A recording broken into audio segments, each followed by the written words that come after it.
In Patrick Opon's workshop is intense. He has already shaped more than 20 pots used to cook popular Ghanaian dishes like banku and tozafi. The metal comes from the sprawling scrapyards around the market. Old engine parts, worn-out radiators, flattened cans, and sometimes discarded batteries. All of it gets melted together to produce new pots. I've been doing this job for over 20 years. We buy these materials from scrap dealers, about 20 to 30 cedis per pound. We bring them here, melt them under high heat, and mix them with other materials. But environmental health experts warn that this process can introduce toxic metals, especially lead, into the cookware. In October 2025, Ghana's Food and Drugs Authority called for a ban on locally molded dadiseng after tests showed dangerously high lead levels. Officials say contamination likely occurs when scrap metals are melted and blended together. Patrick, however, insists his pots are safe. Lead in him. People say there's lead, but I don't believe it. We don't have proof that there's no lead, but I can assure you that ours does not contain lead. Patrick's skepticism reflects a broader challenge. For many Guineans, these pots have been used for generations without any visible signs of harm. 50-year-old Angela Nwaduji has cooked with these aluminum pots for more than 30 years. For her, the idea that a familiar tool could be unsafe is difficult to accept.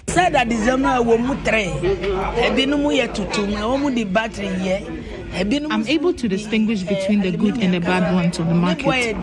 But I've heard that some use items like car batteries to produce a lot of that the same we have on the market. To see how others feel, the news team spoke with several Accra residents. We have been using this for generations, and they were even more fit than we are now. My grandma uses this thing that is saying to cook for us. Yet, she's so strong. She's never even been to the hospital.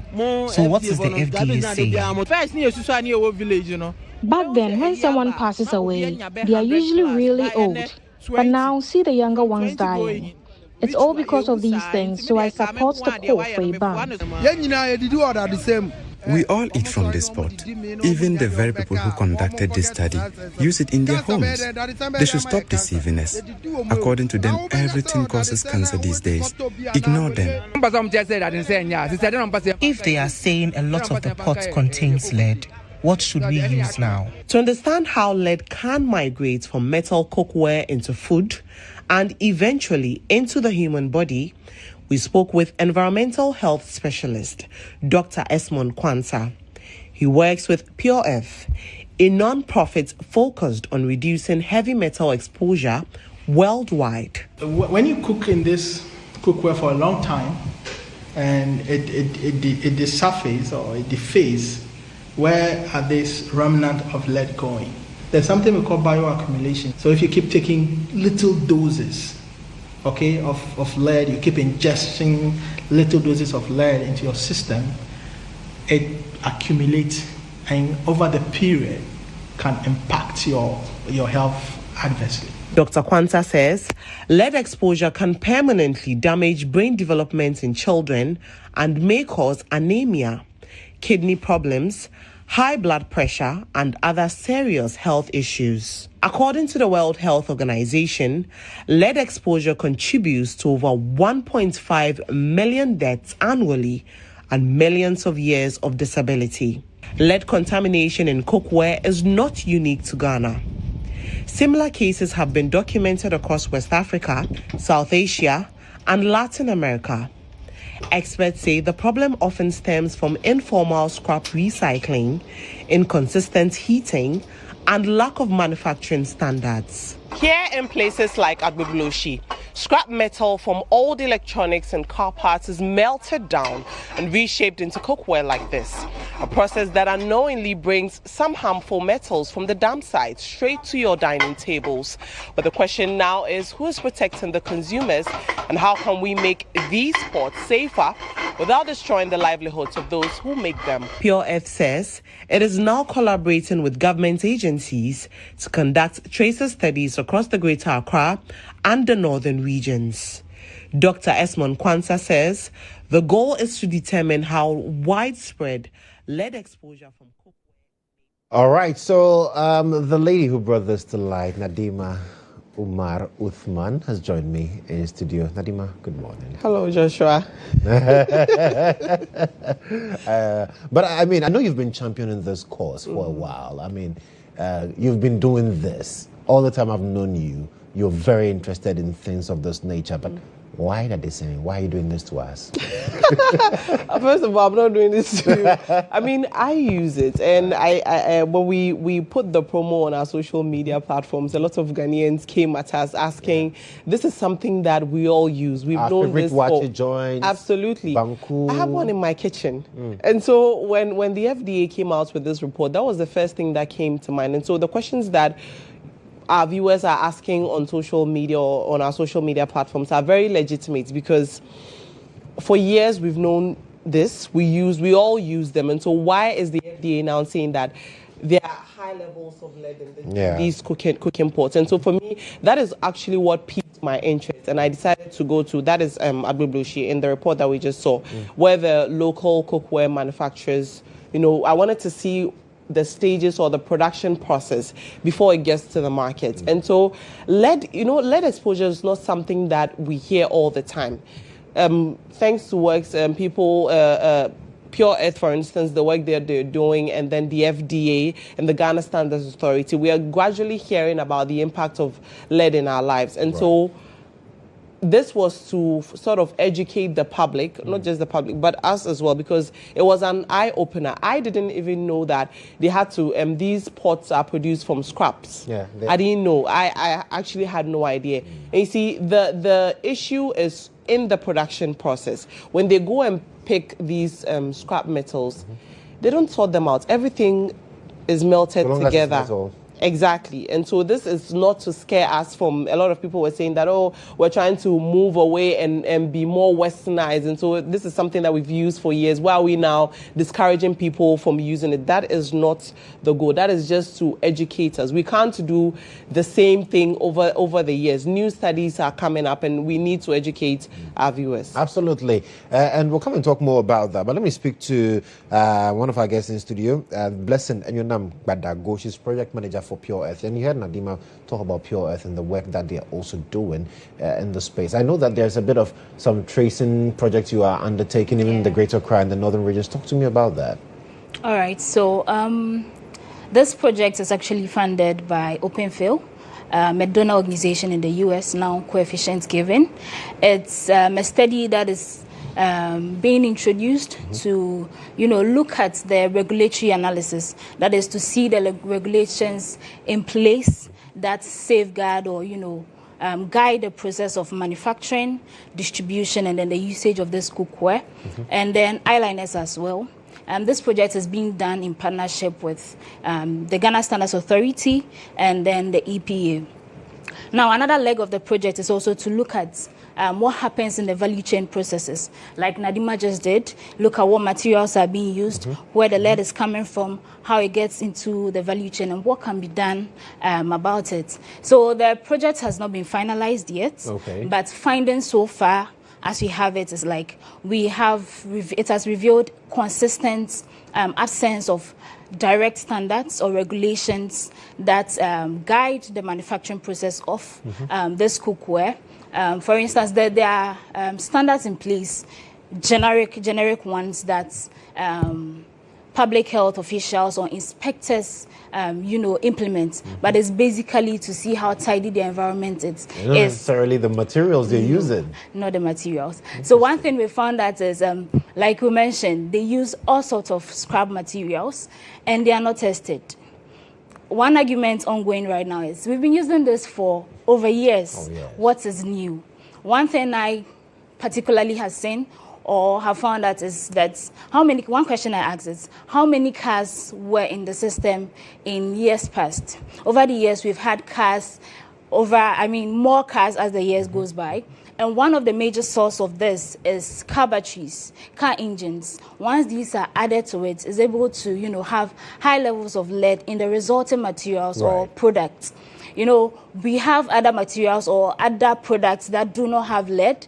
Unfortunately, you can't see the differences because lead looks pretty much, I sent a picture, lead looks pretty much like that, the same we see. Whether shiny, whether dark, no matter the color differences you see, you can't tell whether lead is in this or that. That's where a lot of people have concerns. Yeah. I mean, per the report, Nadima stated that, it's in some cooking pots. And so how do I know that the same that me, Kodjo Mensah, I have in my house, which I enjoy using to drive my banku, and then I feel so proud when I'm done.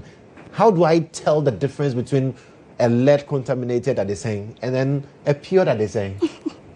Yes, so unfortunately, you can't tell by the looks of it, by the taste of your food, or either ways.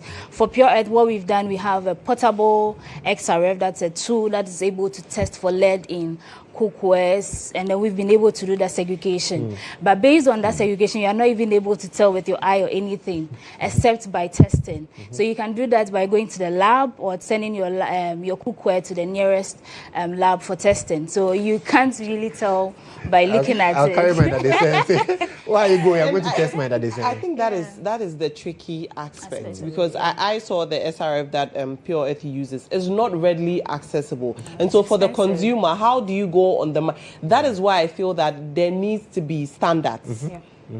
If anybody can just get up and then say they are producing these cooking pots, who is regulating it?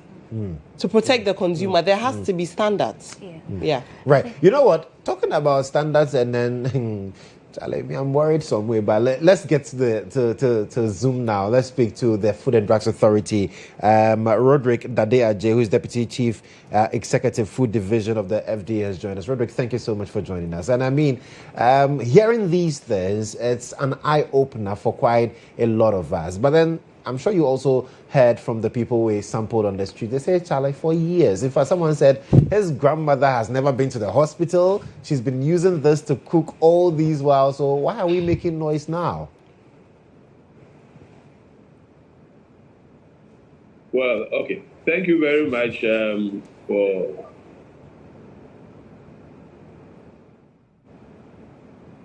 Hello, Roderick. Hello, can you hear me? Yes, I can hear you loud and clear.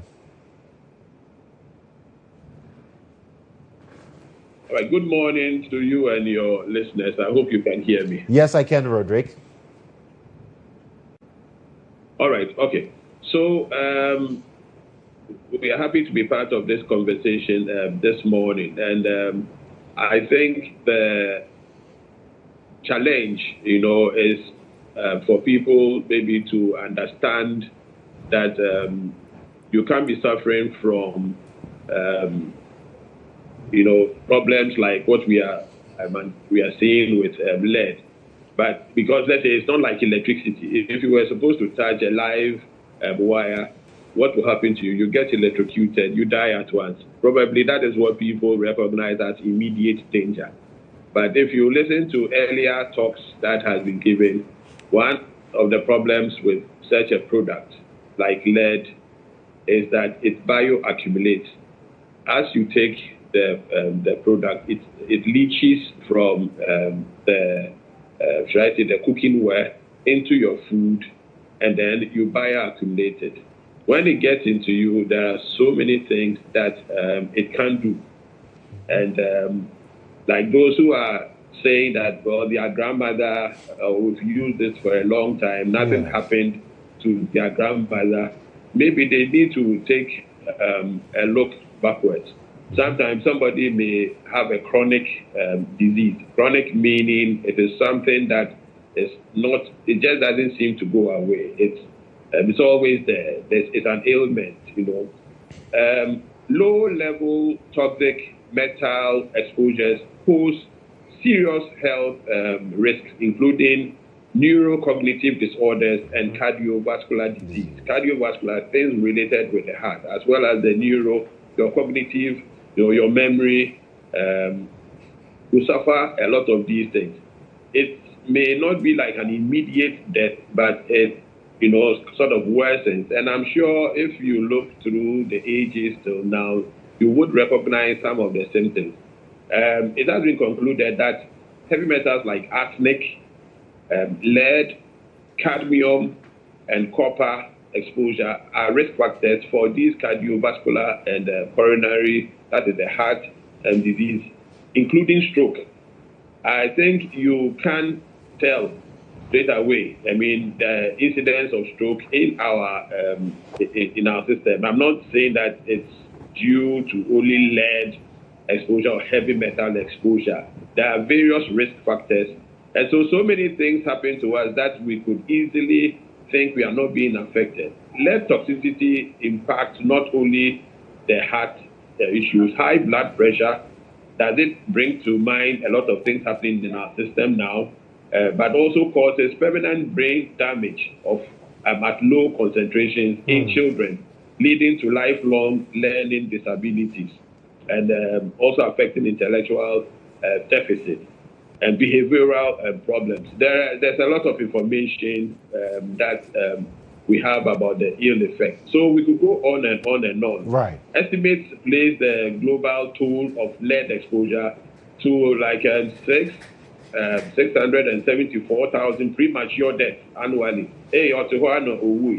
Or something happened. You see that some total risks that you and I face in our country.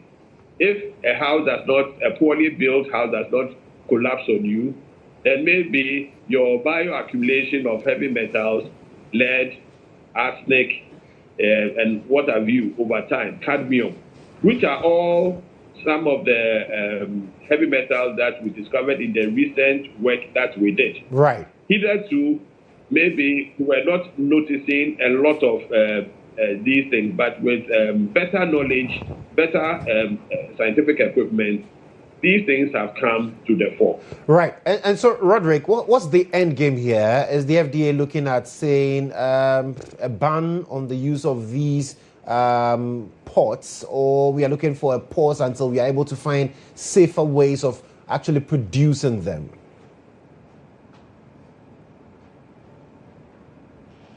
All right. Okay. I can't hear you clearly, but if I got all the snippets of what you said, you're asking whether there are safer ways we can have these manufactured. Yes, and what FDA is also looking for with this discovery as well. Hello. Yes, Roderick, can you hear me? Yes, okay. So you realize, I mean, from the statement that we put out, we are joining our collaborators, those who work with us, to say that the thing that has been made out of lead, get the message well, out of lead, that the thing made out of lead is of concern, because there is ample evidence of work that has been done over the years. A work that was done, for example, here in Ghana, where about 14 pots were obtained from 7 different scrap metals, showed that you have lead leaching. Now, lead is one of the heavy metals, but there are other heavy metals, cadmium. Cadmium, FDA, this year, the work that we did on, looking at, Tom Brown, looking at Ayilo, that our mothers who have waiting for it, yes, and then also Kaji, we did a work with UNICEF this year. They are interested in the issues of children, and I want to commend them for supporting the FDA. And the FDA, because we also are, we want the protection of the Ghanaian, we did some check on some of these foods, and we realized that they are finding their way into the food, and the results are not good. it was done countrywide, where we took the Ayino, we took the Tom Brown, we also took the Kajikaji, we took turmeric. Those who want to lose weight and therefore want to use turmeric, we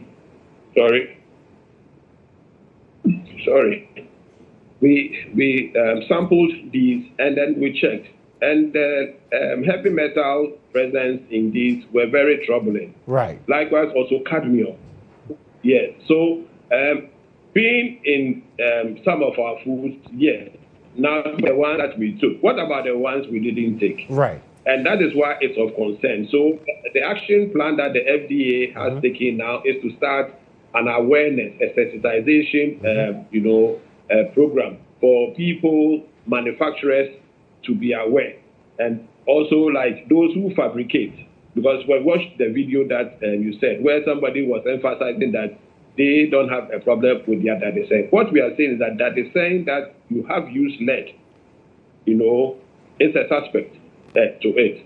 And food safety is everybody's business. Right. Let's not say that, okay, I don't have daddy saying in my home. At least we become middle income earners, and at least many people, if not almost everybody, you eat one meal probably out of the home. That the saying is what is used for big cookings. Right. It's used in people's homes. You boil water with it. A lot of the Tom Brown that is being manufactured and other food products, your jollof and so.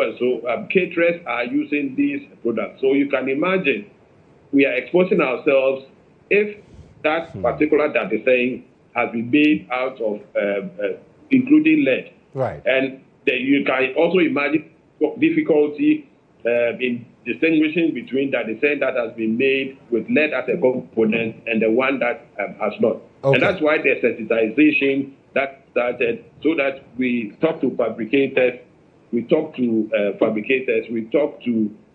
manufacturers, so that they take some of these things, suppliers quality assurance programs, right, so that they take these things into consideration. Yes. Very well. Roderick, thank you. Thank you so much for the insight there. But let me come back in the studio. Blessing, before we went, we were looking at how it's close to difficult to use the naked eye to distinguish between a safe and a lead contaminated that is saying, unless you're actually doing the testing, which of course we also know is not an easy thing to do. It's not out there for us to do. But is there a possibility of us having the descent that is lead free, manufacturing wise? Yeah. So this is very, very possible.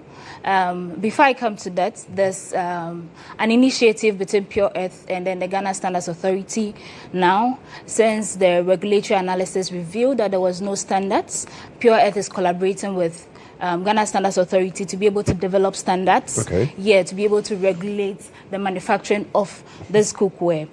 We are at a stage where a draft had been developed and is being shared with stakeholders, both international and then in-house, to be able to review it and then get it finalized. In doing so, one thing we've observed has been done in the US, that was exactly a year ago, was to, even though they have been working years to get lead out of their system, they have actually introduced stricter regulations. They have collaborated with their FDA to look at manufacturers having their cookwares being tested, both the products. So here in Ghana, what we can do is to also look at testing our raw materials. We have raw materials that do not have lead and are equally being used to manufacture these cookware. We have piloted this at Pure Earth on a very, very small scale. We partner with a local manufacturer.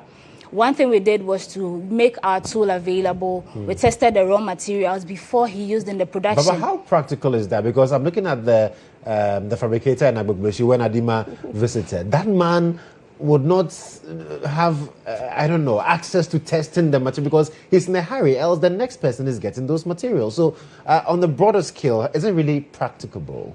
Well, I feel it's a long way to go, but one thing we know for now is that it is doable. Okay. We can have materials that do not have lead and will manufacture lead-free cookware at the end of the day. So now that we know that that is practicable and we are developing standards, at the end of the day, we would have to come down to a framework that is workable and both implementable for these cookware. Oh, we can do it. Because since we know this affects the IQ of children, it affects, we are having cardiovascular diseases, you're having this and that. We can't say we would not attend to these or not look at solutions to this. So more solutions, or I mean, thinking around the table needs to take place to make sure that this is enforceable and very practical for application for both large-scale, medium-scale, and even small-scale manufacturers. And that's where the headache for me comes in again, because for those the millions who have given comments about how Charlie, Nadima has one in her house. She's not tested it. So, me too, I have one in my house. I've not tested it. So, do I throw that out now? You can get it tested. Can't you? Where? The hospitals, you know, the other challenge is also some of the hospitals are not equipped to test for lead. And so you can walk into a hospital. And, you know, sometimes when people make these arguments, you have to realize that you can have a condition that, you know, it doesn't manifest. It's not like maybe headache where you can say, oh, immediately I have a headache, or malaria where I can easily test. There are some diseases that stay in your system, and then it takes, you know, the long haul. And so if you don't go to the hospital, you might not know. And bear in mind that you don't go to the hospital and tell them, oh, I want to test for lead, and they readily do it. Okay. You know, hold on to that thought. Roderick, let me wrap up with Roderick on this one. So, Roderick, as it stands now, what do I do with mine that they're saying? They said I should test it. I don't know where to test it. So from the FDA perspective, do people get rid of that they're saying now, and maybe in going to buy new ones, insist on lead-free that they're saying? Yes, I think that's a good mantra. Insist on that lead-free that they're saying is what we want to push. It's a big problem. There's sensitization, even as we are doing now. You can even see sometimes the difficulty that is coming, but we still have to do it. I think people will have to choose between health and wanting to continue to use. If you do not know the source, otherwise, then probably you use it for maybe activities that is not going to involve consumption of that product. Maybe. But even with that, one would want to be careful, because lead is not tolerable to the body in any minute, should I say, amount. Right. And lead, we have just said lead, because that is a heavy metal. But it has got its brothers. It has got cadmium. It has got arsenic. There are a number of heavy metals that we don't need. And that is why sometimes activities like, unfortunately, illegal mining, galamsey, is problematic. Because some of them, most of them, as you see, are type of metals that are very deep in the earth. And they get exposed when you do a lot of excavation. And that is why especially the excavators that are being used, because they are able to do so much, take so much. A lot of earth is brought up, and with that one, for example, that is not even that. It's saying that is the washing of the earth and then adding whatever chemicals to dry and then extract the gold, the thing that they are after. But in the process, they wash. The washing then goes into the water body. And you can just imagine the Volta River, and for all the way from the north, is like irrigating the whole country as it is. So what happens to nearby farms that may have such contaminated levels? So when you see the turbidity, the water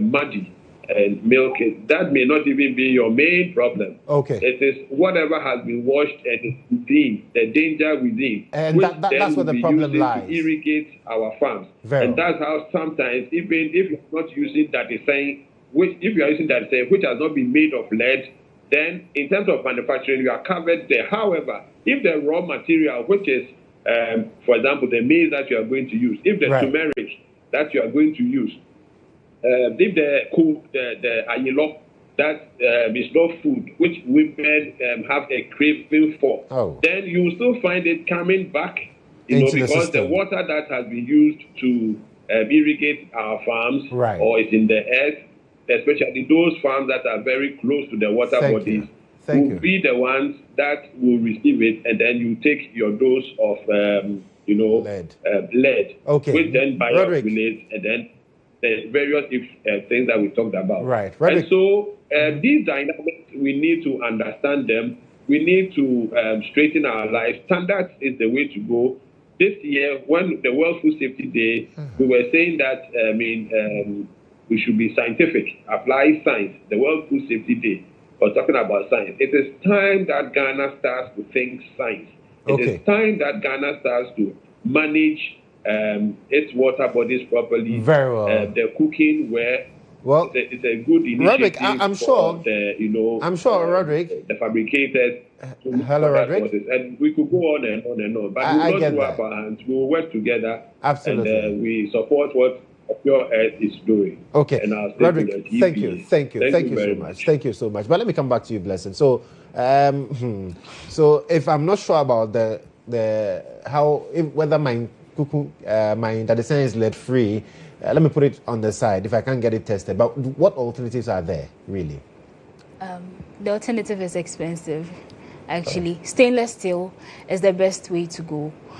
Based on tests and then studies so far, stainless steel has proved that. I'm just imagining the kinky seller. You're telling her to use stainless steel. Exactly. So that's why we are making sure that standards are in place. Absolutely. And then it trickles down to having manufacturers. We don't want to take their works away. That's one thing we do. That's why this pilot was very, very necessary. At the end of the day, we know it's possible. So it can be implemented. Lead-free that the same can be made. Lead-free that the same. And then lead-free Nadima. Already made. Nadima, thank you so much for this great work. Congratulations. I know the hard work you put in and how I also try to, But then the full report will during our broadcast, our news broadcast as well. So please stay tuned at 11:30 and also at 6:30 p.m. Thank you so much for coming, Blessing. Nadima as well. So on that lead-free note, let's go for a lead-free break. When we come back, we have a very wonderful interview. Stick and stay.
conversation on lead poisoning and lead contamination.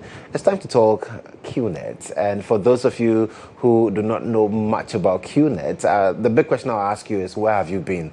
But then if you've not been away and you've been around, well, that's a good time for us to have further education as well. And we are very privileged this morning to have in studio the Chief Communications Officer of the QI Group, Ramya Chandrasekaran. Ramya, welcome. Thank you so much for having me. I hope you're doing very well. I am. Thank you. Nice. So talking about QNet, what would you say QNet does for those who don't know what you do yet? Okay. Well, firstly, thank you for the opportunity to help address this very important question, because as you rightly said, people know about QNet, but the QNet that they know about is not the QNet that I represent. So I'm going to take this opportunity to actually explain to you what QNet is. Absolutely. So QNet is basically a wellness and lifestyle company, and we operate in the direct selling space. What that really means is we offer a wide range of high-quality premium products in areas such as health and nutritional supplements, wearable wellness devices, home care products like water purification and air purification systems. We also have lifestyle accessories. So these are all multiple products, around 30 different brands of products that are available through QNet's own proprietary e-commerce platform. Right. And they are all sold through a direct selling network. What that means is you can purchase our products through a word-of-mouth referral. We have an independent network of distributors that promote our products. So that is the direct selling model. You can't go and buy our products in a traditional retail store. So I cannot walk into a shop and say, oh, I've seen this product from QNet. I want to get some from your stand. It's not possible. No, it is only possible to purchase it from the QNet website based on a referral that you receive from a existing QNet independent distributor. Because it's a word-of-mouth referral system. Okay. So that tells me that what you're into, rather, is selling of products and not basically making people travel. You're not a travel and tour company. We are definitely not a travel and tour company. And maybe this is where I can talk a little bit more about the direct selling industry, Absolutely. right? So the direct selling industry is probably the OG of the gig economy. So today, gig economy is defined by ride sharing and food delivery apps, etc. Now, ultimately, direct selling is about micro-entrepreneurship. It actually democratizes entrepreneurship for people who don't have to invest a huge amount of money upfront in order to set up their business, set up a storefront, purchase inventory, deal with shipping and handling and other logistics matters, right? So the way our business works now, for example, you are interested in one of our water purification systems because water quality is a universal problem everywhere with groundwater contamination. Now, somebody from QNet has come to you and said, hey, I'm using this fantastic water purification system from a brand called Home Pure, which is sold by QNet, and this is really beneficial for me. Why don't you try it out? And if you're convinced about it, based on all of the research that you do, and we actually encourage everybody to do their own research, so right? just don't go by what you hear. Make sure you do your independent research. Do your own independent research, right? Because knowledge is power at the end of the day. And all of the information is available on our website, plus everywhere on the internet. You just have to look for the information, and it's available out there, right? So now you decide you like the product, and then let's say I'm the one who referred you to it. Then I will give you my referral ID. So you go to the QNet website and make the purchase using my referral ID. So that sale then gets attributed to me. Oh. Based on because I used your ID. Yes. And based on that, your sale is attributed to me and I earn commissions. So we have a compensation plan that calculates the commission based on the amount of business volume that you generate for sales. So direct selling, a legitimate direct selling company will only pay you commissions based on product sales. There are pyramiding and Ponzi schemes out there that insist on member recruitment. That's not what we do. Nobody gets paid to recruit members. You get paid when you sell products with QNet. Right. So that's what direct selling is. Honestly, it's really micro-entrepreneurship. We give people the opportunity to build their own sales business. Without establishing their own company, setting up spaces. Yes. And you take all that hassle from from anybody who gets to be your agent in terms of selling? So we call them independent distributors, or IDs, right? Okay. And every ID that's registered with us receives an ID number. Right. So all you really need is a phone or a computer with internet connection, because QNet takes care of everything. We are providing you with the e-commerce portal. We are providing you with the shipping and handling. We are providing you with all of the back-end logistics support. We do the customer service. We do the training programs. We do a lot of marketing online to help with product knowledge as well as the business knowledge. So really what the independent distributor needs to do is go out there and sell the product. That's it. Wow. And they get to earn commissions when products are sold with their referral, their IDs. Yes. That's how simple it works. Wow. So you don't basically pay people commissions to recruit people. And Absolutely I'm sure that not. You've heard that people are using the brand name to recruit people for various activities. And I'm sure as a company you get really worried to hear all of these things in the public domain. So it's actually quite alarming for us, right? Because there's so much misinformation out there. At the height of the pandemic, I must admit, when we were not really able to travel a lot, that's when it looks like certain very smart and sophisticated criminal networks decided to tap into the QNet brand name, because at the end of the day, we're an e-commerce portal. So they decided to use the name in order to propagate their own illegal activities. And at the height of the pandemic, it was very difficult for us to do much given the travel restrictions that were in place, right?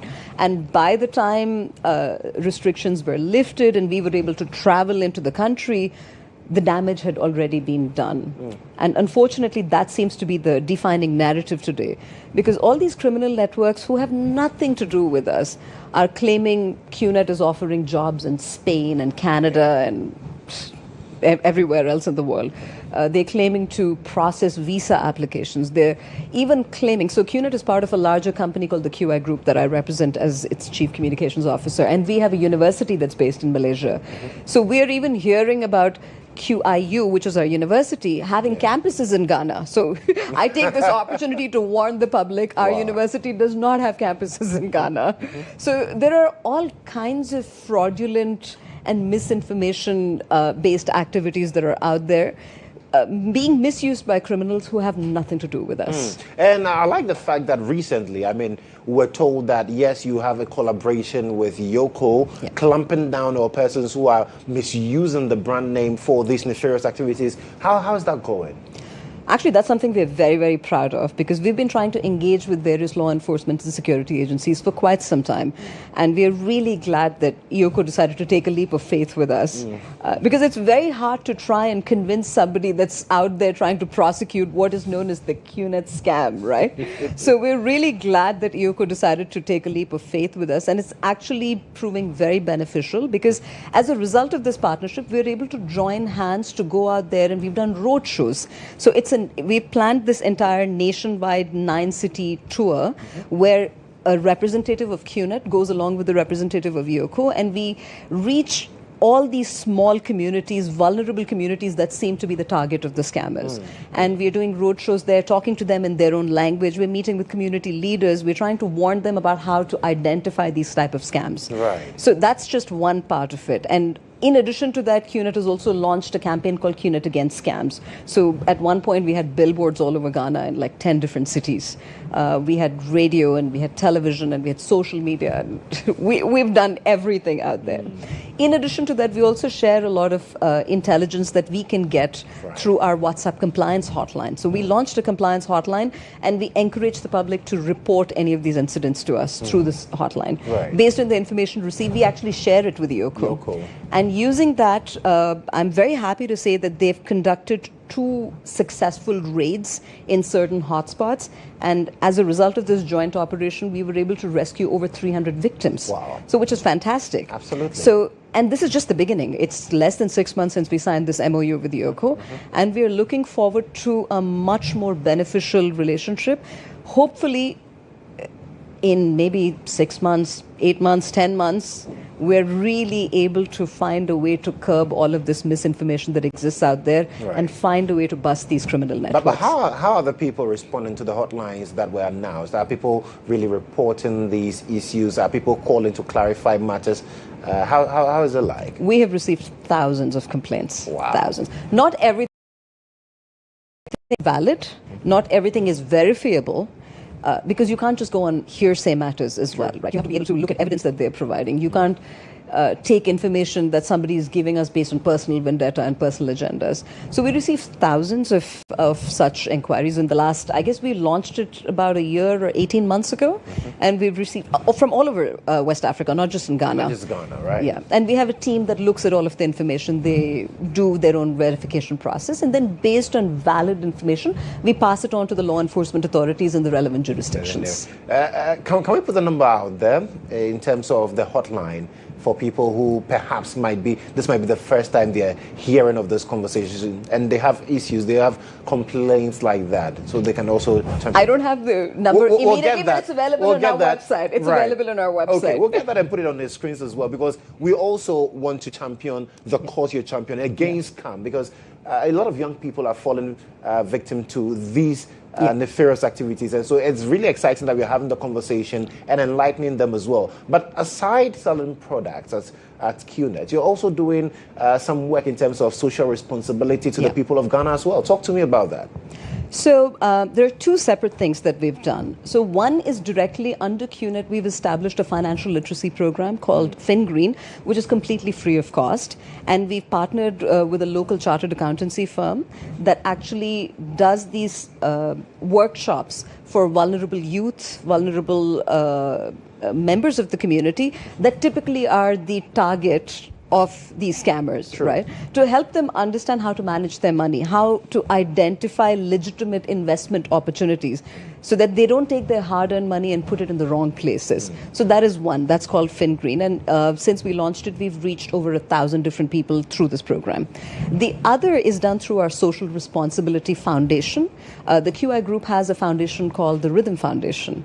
And they have been partnering with a local NGO here called the ANOPA Project, through which they've been supporting several schools in Cape Coast that work with children with disabilities, hearing impairment, visual impairment, cognitive and mental development delays. And we're actually supporting them with their infrastructure development, with their learning and development programs. And they also have sports-based intervention programs that allows a lot of these disabled kids to become a part of the mainstream education system. And this program has been running for the last 4 years. Okay, and so on your screens now, you see the GHOne fraud reporting line. So we've put that number out. Pick the number, save the number on your phone. Anytime someone calls you to tell you, oh, I work with GHOne and I can help you get a visa, call this number and link them up so that they can also link with Yoko and get these bad nuts really, really kicked out of our system. But guess what? Next week, Saturday, I'm really excited about this one. You know, the Star Corporate Walk. In fact, no, today is Monday, which means this Saturday, actually, we're having the Star Corporate Walk. And it's an amazing one. We've talked so much about it because we're bringing on board all the corporate institutions you know about, all the business execs, the CEOs, and all of us here at the EIB Network will also be walking. And once it's about wellness, I'm not surprised GHOne is on board. But talk to me, how excited are you about Saturday? I'm actually very excited. Unfortunately, I won't be here, but my team will be here. Okay. Will be a part of it. Sorry, you'll be missing out. But I know I'm going to be missing out. But you will see our wellness brands out there. Edge Plus, which is a best-selling product for GHOne. It's an antioxidant nutritional supplement. And you will have Edge Plus hydration stands out there. So as you're walking, if it's really hot, stop by the Edge Plus stand, get yourself a drink from Edge Plus, and be energized for your walk. Wow. And so it's this Saturday, and I just heard this beautiful one, Edge Plus. Some people do not get access to these things. Like you said, you don't just walk into a shop and get any GHOne product to buy. No, it doesn't happen that way. You go to the website and all of those things. And so Edge Plus will be made available for all the thousands of people who will be joining us to walk on Saturday. We're going to have fitness exercises. We're going to do aerobics. We'll be doing a bit bit of walking. There would also be some entertainment and some other things that one I'll tell you. You know, just come for yourself and come network, come, you know, boost your immune system and all of that with Edge Plus and all of those other products from QNet. But thank you so much, Ramya, for coming. It's been a pleasure having you, and we wish you well in all the endeavors that QNet is embarking on, especially to combat the fraud and all other issues like that. Thank you so much. Absolutely. Well, so that's it. And remember, this Saturday, you cannot afford to be out of the Star Corporate Walk. Come network with all the QNet guys as well. They'll be here. They'll be wearing their joggers. We are all going to walk. And so we'll be right back after this break.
And so we are here, and we're getting into our next conversation on the show. And my next guest is one that I'm sure a lot of you already know. He's no stranger at all when it comes to, talking about Pan-Africanism and, African. He is an embodiment of what it means to be an African.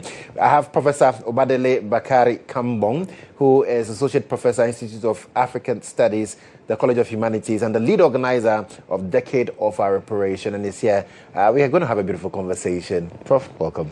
Thank you so much. And this one is Decade of Our Repatriation. Repatriation. But what we're doing is we're actually framing, to your point, we're framing repatriation as self-reparations. Okay. Most times people think about reparations like, oh, let me go and ask someone, let me beg someone, let me try to get...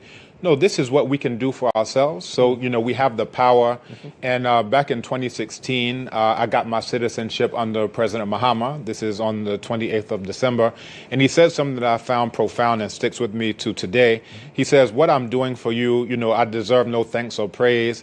It's an honor for me to restore your birthright, right? For those of us whose ancestors were kidnapped, and every single person who left the continent, people like to say sold. I say every last one was kidnapped against their will. Everyone wanted to go back to see their mother, to go back to see their father. Everybody wanted to go back to see, their wives and husbands. Every last person got kidnapped. But because all of us ended up in the diaspora, now for us to come back, this is now self-reparation. So some may know that President Mahama has been, announced to be the envoy for, reparations. He gave his UN General Assembly speech. Yeah. What we've gotten now is that the Office of the President, through KOD, Diaspora Affairs, I can't say enough about KOD, that they've taken up this initiative as the Decade of Our Repatriation. And, they kind of go hand in hand. Some people are saying, reparations, let's go and ask someone, for something. But now on this side, this is what we can do for ourselves. Those of our brothers and sisters whose ancestors, again, were kidnapped, we can now come home through this self-reparations, I should say, in the form of repatriation. So we've just had an event. We just had the Abibi Fahudie Film Festival, and it was a star-studded event. We had Ajete Anande, Amake Abebrese, KSM, Nikwate Owo, a pioneering filmmaker, just so many, of the stars of Ghana, and beyond, coming in to support some of the student films that was done in partnership with UNIMAC. So a lot of the best films were actually some of the student films. Those ended up being the award-winning films. So we have a series of events under the umbrella of Decade of Our Repatriation Door. And the first one was a film festival. This coming weekend, we have the virtual conference. And then the week after that, we have the hybrid conference in person and virtual as well. Right. And that's coming up from the 12th to the 14th right there at Abibi Tumi headquarters in Ekwepe Mampong. So it's a very exciting time. If people think, just to give someone a background or context, think about the year of return. People say, the year of return brought in like $1.9 billion. And, different people had different, initiatives under that. Now, imagine, and year of return, to a large degree, people came to think of it of like Deti December or party. Yeah. So that means someone comes for a week and then goes back. They come for 2 weeks, they go back. They party and then they go back. That's return. But now what we've done is this isn't just return, this repatriation. This means that you're coming, not just with a suitcase, you're coming with your entire household. You're coming with, a shipping container. You're coming with your wife and children. You're coming with, all your worldly possessions here in order not to, beg on the side of the street, but to actually create jobs. But how critical is this form of self-reparation? It's actually very critical, and I would say mutually. Both for those in the diaspora. Imagine places like, the U.S., you see statistics like over 300,000 black women were working in the government. They say, we don't want you here anymore, right? You're fired just because we don't want you here. Now, all of these people have skills. All of these people are organizers, HR, everything that you can imagine. And, under, Trump in particular, a lot of people are realizing, what? This isn't the ideal, place for me to raise a child who I have to worry about they get shot down in the street like Amadou Diallo, get shot down, or hung in a prison cell like Sandra Bland. I can go on. And some of these things have come to light because, online people are seeing these videos, they're seeing these reports. Well, somebody who doesn't know, they just see a music video and say everybody has champagne and everybody has gold chains. Oh, it's great over there. Right. But, every single black person who is in those types of places knows that on a whim, I could be a CEO with billions of dollars. When I'm driving around at night, they're not asking me that.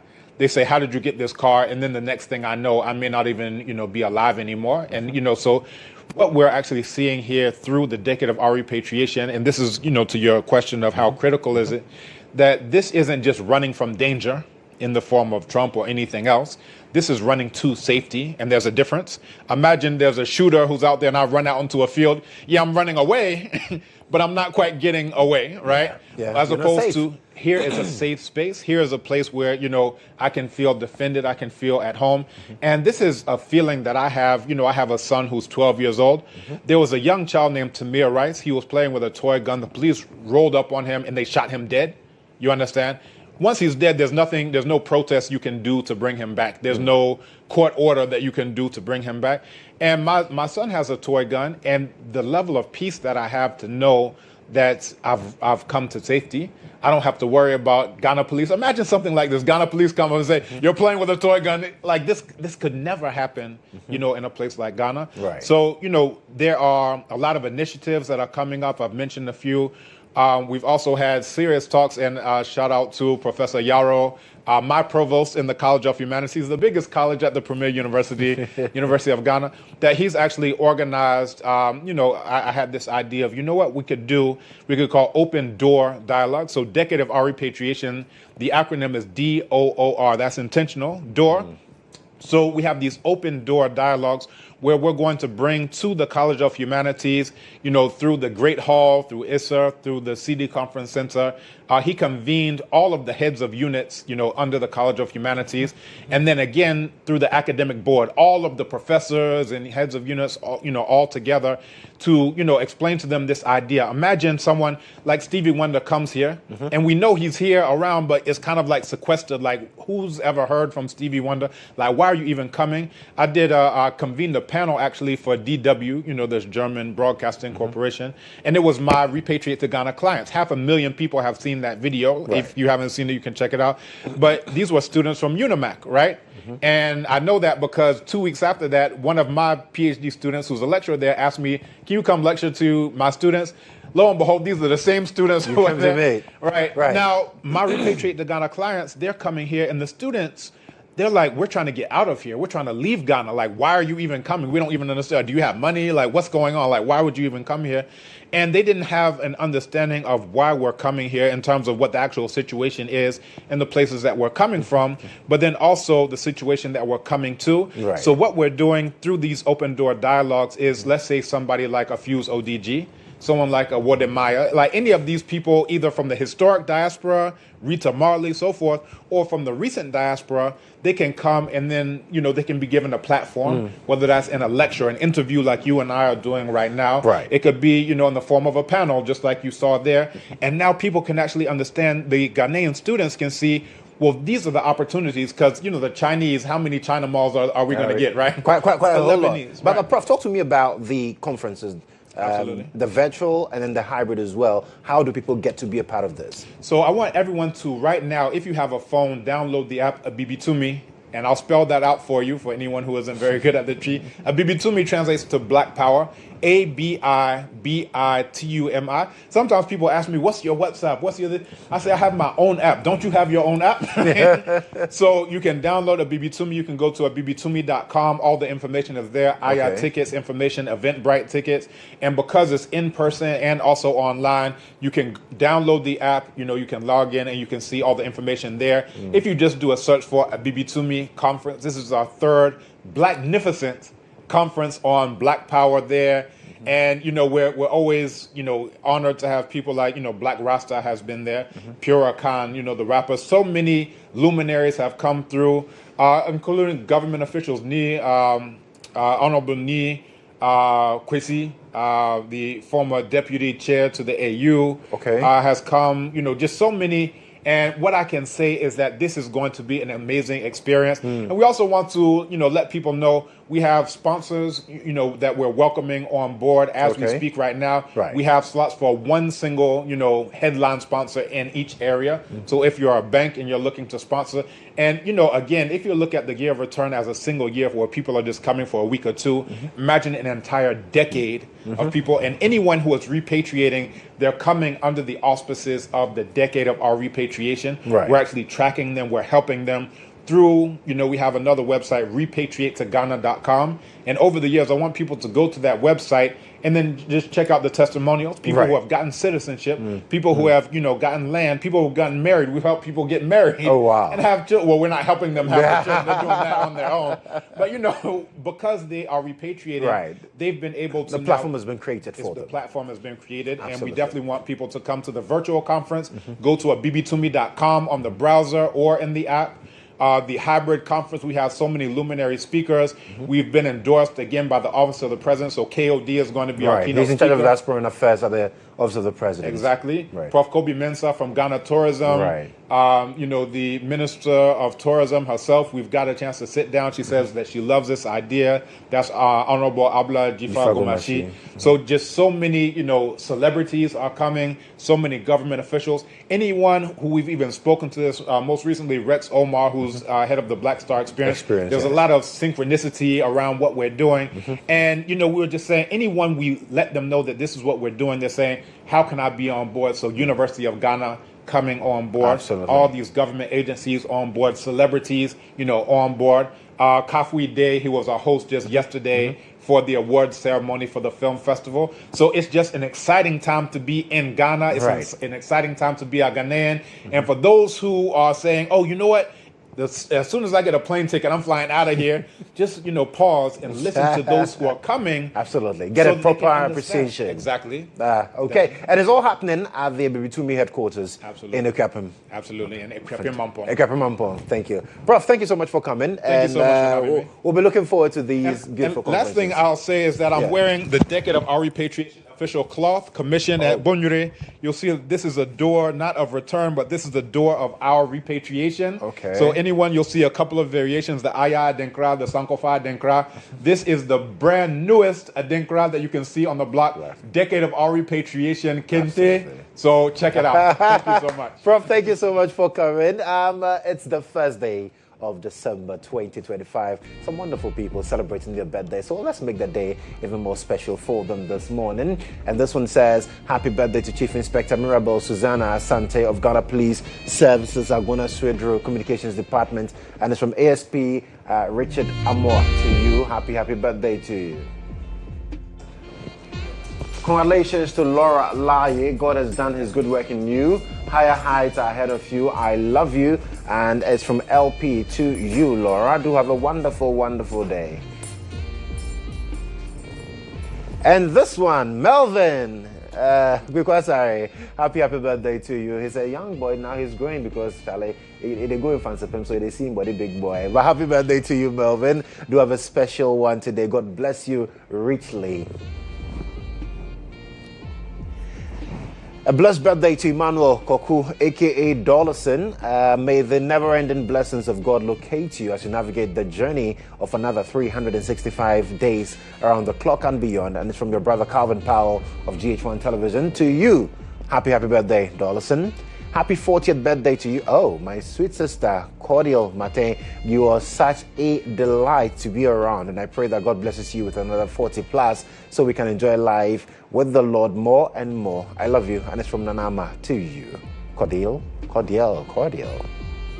And yes, happy anniversary to Inspector Emmanuel and his beautiful wife, Josephine Elom Kojiku. God bless your home, cause you to shine forth and fill your home with abundance, joy, and laughter. I love you guys so much. And this, one of my favorite couple from church. Yes, Inspector Okoretsa. I know you do the needful today. And it's his birthday as well, so a happy birthday to him. Now, help me celebrate and also appreciate this lovely lady for the good things she's done in my life. Jenny, you are one of a kind. It's not only you, but your entire household. My prayer for you today is that may God let you reap what you have sowed, and may you be graciously rewarded in the land of the living. May you live to celebrate more birthdays, Jenny. Enjoy your day. I love you so much, Mrs. Jennifer Yemusin, a teacher of Yoshua Primary School, and it's from your sister Sandra at the Judicial Service.